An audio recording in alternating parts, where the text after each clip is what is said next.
একটি মারাত্মক অ্যাক্সিডেন্টের কারণে মা আর মেয়ের আত্মা ওলটপালট হয়ে যায়। মানে মেয়ের শরীরে মায়ের আত্মা, অন্যদিকে হসপিটালে মায়ের শরীরে মেয়ের আত্মা।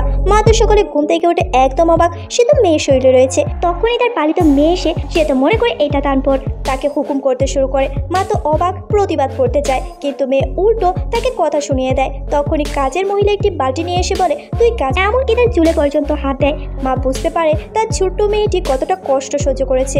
তখনই সে হসপিটালে চলে যায় আর বুঝতে পারে তার মেয়ের আত্মা তার শরীরে রয়েছে। সে একটি সায়েন্টিফিক্যালি বই পড়ে আর বুঝতে পারে সমস্ত দেখা যায়। তখনই তার পালিত মেয়ে তাকে কিডন্যাপ করে নেয় আর বলে তোর কোনো অস্তিত্বই রাখবো না, মা শুধুমাত্র আমার, আর এই সকল সম্পত্তি আমি ভোগ করব। যদি তুই না থাকিস তাহলে তো সকল সম্পত্তি আমারই হবে। এই বলে তার মাথায় একটা বাড়ি মেরে দেয়। আর তখনই আশ্চর্যজনক ঘটনা ঘটে, তাদের দুইজনের আত্মা আবারও পরিবর্তন হয়ে যায়। আর মা যেহেতু সকল কিছু জানতো, তাই লোকদের নিয়ে ওখানে উপস্থিত হয় আর বলে তোকে ছোট থেকে বড় করেছি, আর এই প্রতিদান দিলি তুই আমার মেয়েকে আমার থেকে কেড়ে নিতে চেয়েছিস, আজকে তোকে শিক্ষা দিয়ে ছাড়বো। এই বলে নিজের মেয়েকে প্রটেক্ট করে, কিন্তু পালিত মেয়ে ভেঙে পড়ে